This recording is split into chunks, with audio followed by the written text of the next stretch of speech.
Hello guys! So dahil New Year ngayon, kailangan nating mag-look back at isipin ang mga nangyari ngayong taon. Kung ano yung mga naging thankful tayo. And naisip ko, ano nga ba yung mga na itulong sa amin ng pagbablog? In terms sa general, kahit saan, kung ano man.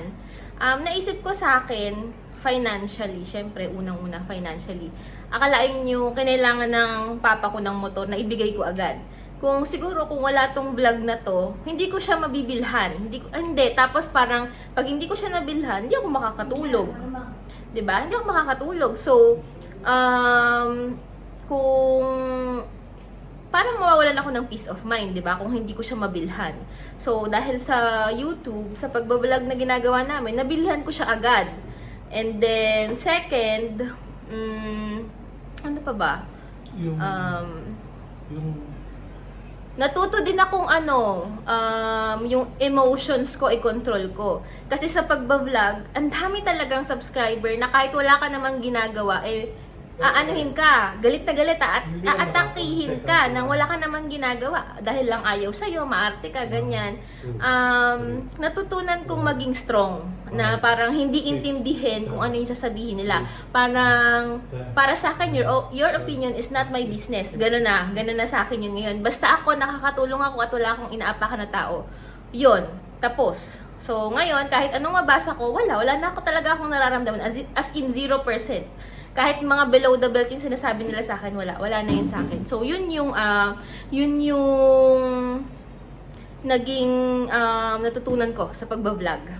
So, tanungin natin yung iba. Dali. Ikaw muna kaya. Ay, sige. Sino? Si Kuya Jose. Si Kuya Jose. Ikaw. Magandang araw sa inyong lahat. Happy New Year ulit. Ano ba katanungan? Ang tanong, anong natutunan mo sa pagbablog?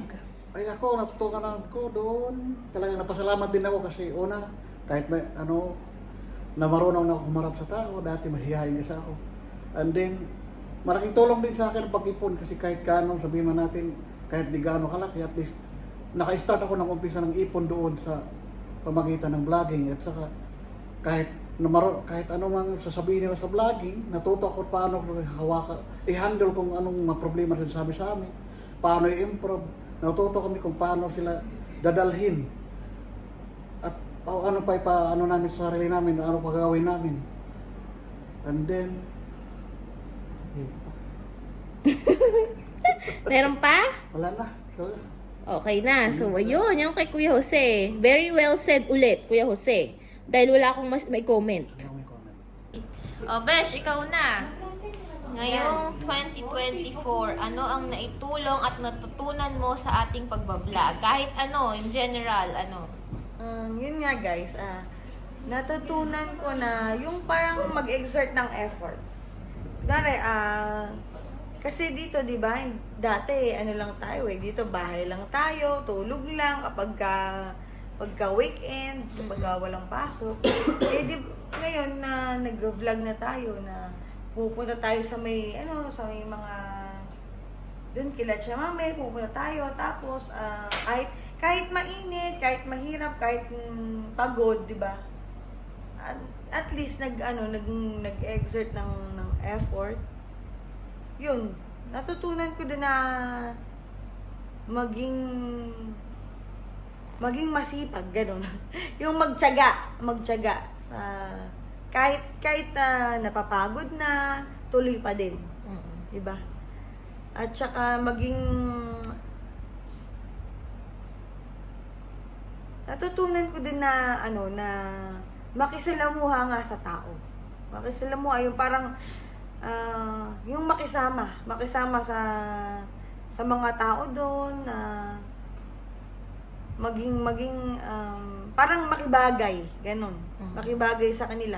Siyempre, pagka nandun ka, hindi naman pwede na yung mag-iinarte ka na, di ba? Siyempre, papakita mo na na makikisama ka, makikisalamuha ka, ganun. Yun yung mga natutunan ko. Okay. Next, ikaw na, Kuya Beljun. Sa akin, Ano? sa akin natunan ko tatlo lang Oh. Para sa i-simplified ko na lahat. Una, yung pagiging self-confident, mas naging inas yung pagiging self-confident ko. Dati mahihayin ako kung napanood nyo yung mga vlog ni Kuya Raul sa PEG. Di ba lagi ako nakatago, di ako nagsasalita. So ngayon, ngayon na naging na yung tiwala ko, yung self-confidence ko naging ano ba yun, naging Ngayon, nagkaroon ka na ng self-confidence. Oo. Yun, sa pag-vlog. Pangatlo naman, yung pagiging simplicity. Kasi nakasama ko siya for almost 2 years sa pag-vlog. Dahil kasama ko siya, nakita ko yung mga ganyan dito, mga lokal na naging simple lang sila sa pamumuhay pero naging masaya sila. So, simplicity is happiness. Pangatlo guys, yung pagiging maunawain. Yung magiging maunawain ka sa bawat tao na kilala mo. Hindi ka dapat nagalit basta-basta kasi hindi mo kilala yung mga nakakasalamuha mo kung di ba yung tao, di ka pwede mag-judge sa ibang tao na hindi mo siya kilalang di mo talaga siya kilala. Yes. Di mo siya pwede, nobody can judge isang tao na hindi mo siya kilala, di ba? Unless doon bagis ka niya sa unless na kilala mo siya ng saka ka mag-judge. Pero hindi mo siya kilala. Yun lang guys, yung pagiging self-confidence, naging malaking self-confidence sa sarili ko. Tapos yung simplicity at pagiging maunawain sa bawat nakikilala mo na mga tao dito sa ikatulad niya. So yun Yes. guys, Happy New Year ulit. Maraming salamat. Oh, ikaw na, Kuya Ruel. Oh, Ilang minuto na? 3 minutes pa lang, kaya medyo habaan mo yung iyo. Hindi pa tayo. Nakaka 3 minutes pa lang tayo. Naku, paano yun? Paano natin papahabain to? Kaya ikaw magsalita hanggang siguro mga 8 minutes. Ano naman sasabihin na?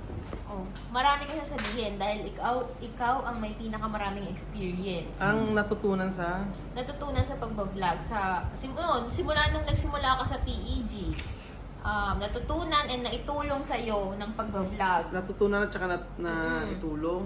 Yes, syempre kailangan nating balik tanawin bago matapos ang taon na ito. Natutunan ko sa pagbablog, una,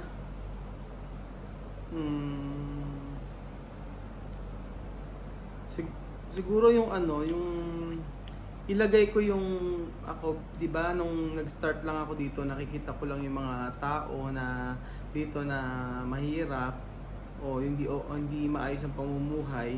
Siguro yung ilagay ko yung sarili ko sa tao na yun para makita ko na yung kumbaga yung sitwasyon ng isang tao ay ilalagay ko yung sarili ko para magkaroon ako ng kahabagan o kumbaga ma-realize ko na ang tao na ito ay dapat na mas tulungan, ganun, mas unawain, ganun. Kasi 'di ba dito, hindi lang naman sa yung mahirap yung may mga tao din dito na syempre yung mga tao din dito minsan, 'di ba, makita nyo mga naglalasing, o bakit sila naglalasing, ganun. Kumbaga dapat mas unawain, tingnan natin kung ano yung magagawa natin para sa kanila, yung ganoon. And then syempre yung natutunan ko yung magkasimplihan ng buhay. Magkasimplihan ng buhay dito na minsan sa kung ano yung buhay ko sa Pilipinas, na dati hindi ganoon, pero pag nandito ako, yung mga bagay na natatanggap nila na simple lang pero yung saya ay walang mapaglagyan, yung ganoon. Kumbaga dapat mamuhay tayo na kahit simple. Syempre hindi naman masama na mangarap, hindi naman masama na maghangad ng sobra, ngunit minsan kasi kung ano yung mas simple, yun yung nakapagpapasaya sa atin, di ba? Hindi naman in terms of money, syempre, pero yung kagaya ko kasi nung nagbo-vlog na ako, nung nakikita ko yung mga tao na sobrang sasaya, na nagpakain ka lang ng adobo, pero nakita niyo mo kung paano sila kumanta, sumayaw, nagpray sa pagkain. Yun yung mga bagay talaga na nagpasaya sa akin dito sa Equatorial Guinea. So, in terms of yung naitulong sa akin, sa personality ko talaga, sa kabuuan, in general, Syempre financially okay talaga, naging maayos yung syempre sa mga anak ko, di ba?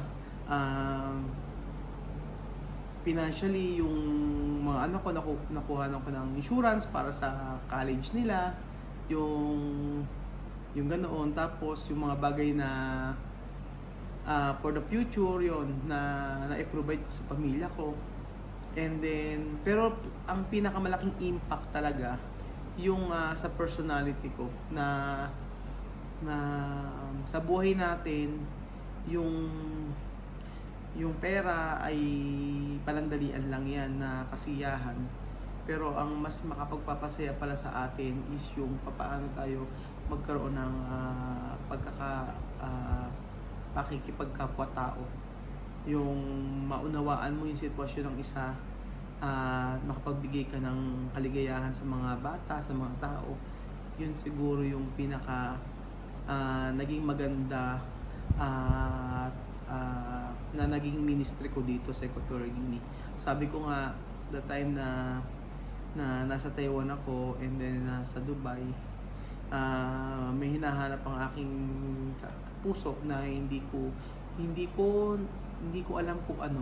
And then ang Lord ang nagsabi sa akin na yung pagtulong pala dito ay magiging ito pala yung magiging way para magkaroon ng kaligayahan lahat ng ginagawa ko. So nakakapagod sa mga ginagawa, pero ang pinakamahalaga doon aalis ako sa Equatorial Guinea na naging maligaya ako at naging masaya ang buhay ko dito. Maraming problema, pero nung nag-vlog ako ay lahat ng problema ay sa lugar na ito kahit papaano ay naibsan, especially sa feeding program. So in general, malaki ang natulong sa akin ang pagbablog. Dahil sa pagbablog na ito ay nagkaroon ng saysay ang aking buhay.